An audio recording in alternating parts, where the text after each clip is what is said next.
So this is year 11 home learning for last week. The first one surprised some of us with times in by 2. Remember, each card has a different symbol on it. She gives one card to Sarah and one card to Solomon. So when she gives one card to Sarah, there's 14 different symbols Sarah could get. But when she gives one to Solomon, there's 13 different symbols. It's called the product rule. Okay? And then 14 times 13 is 182. The second one, if you do most of us done that. So x and y, doesn't matter which way. The highest common factor is 5. The lowest common multiple is 75. So when I multiply all of them, I'm going to get 75. But it says x and y are greater than 5. Okay, so something times 5 gives me 75. So I can work that out. So then when I've done that, this is not a prime. So I have to split this up. So I know 5 times 3. Okay, it must be 5 times 3 times 5 is 75. But because one circle can't be 5 because it already tells you the integers are greater than 5, I have to put 1 in each. So 5 times 5 is 25. And 5 times 3 is 15. It doesn't matter if you've done this. Okay, or either of them. Okay, because it doesn't say, it just says they're 2 positive integers greater than 5. Okay, question 3. Trying to save a bit of paper, so let's turn it around. Question 3. Prove that the sum of any even number. So an even number we can say is 2n, remember. Some of you is using 2n plus 2. That's the second even number. We're just talking about an even number.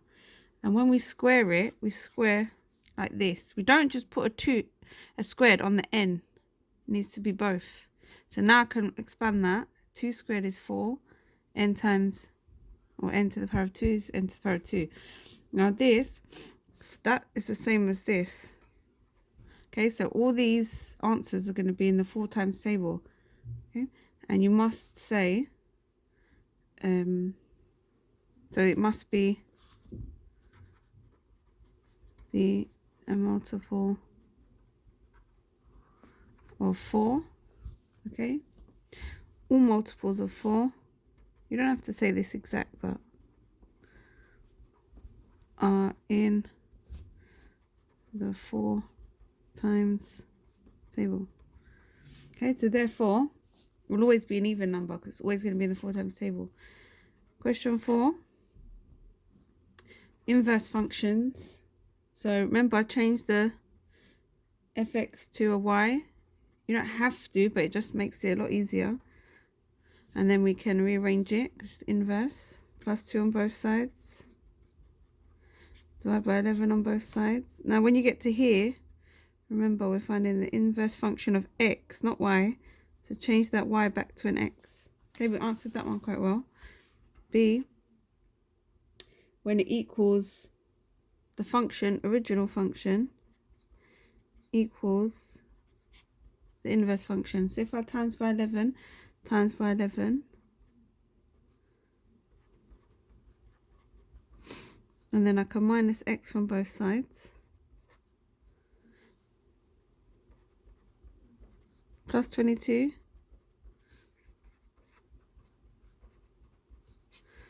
divided by that, and you get this. Or you can leave it as a fraction, up to you. Okay. Number 5. K is directly proportional to the square of m. Remember, K, that's a big K, to the square of m. Some of you got confused because you're finding K, but K, small k, is a constant. Okay, so if you substitute the value of K, capital K, and m, remember it's squared. Divided by 8 squared, divided by 8 squared. And then you can find the lowercase. So let's divide that. 628. Some of you stop there. You found the lowercase k. It's found the value of uppercase K. Just so happens that they're the same letters. Don't let that confuse you. So put that back in the formula. So there you have the formula. Now it tells you what M is. So substitute M. M is 18. Squared. Remember to square it. So K would be 41,472. Okay.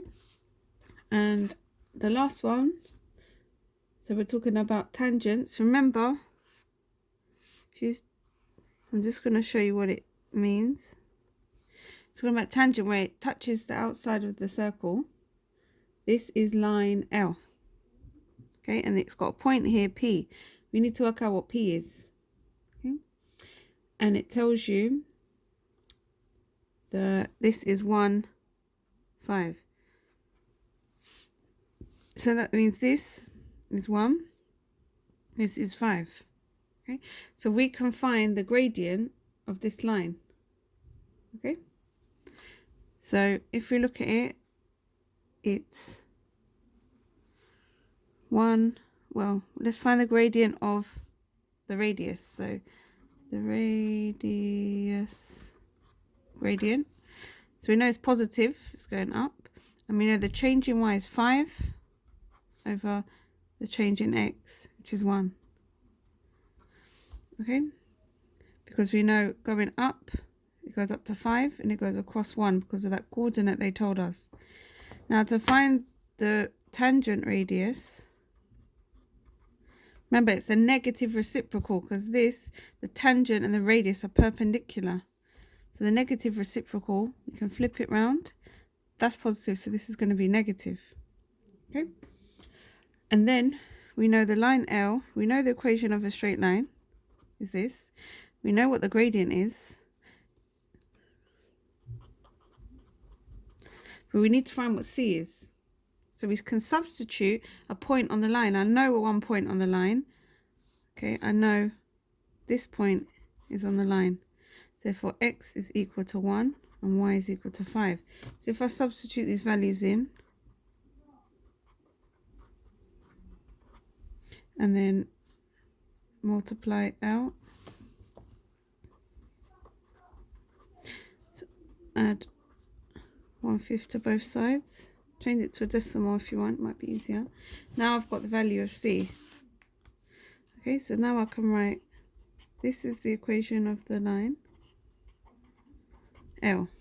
Okay, but it tells me the line crosses the x-axis at the point P. So it crosses the x-axis. If it crosses the x-axis, it must cross when y is 0. All the coordinates on the x-axis have a y value of 0. So if I substitute 0 into my equation, I'm going to find out what x is when y is 0. Minus 5.2 from both sides. That's times in. So I'm going to divide by minus 1/5. So x is equal to 26. And it says the coordinates of P. So we know x is 26 when y must be 0. Otherwise it won't cross the x-axis. Okay, that's it.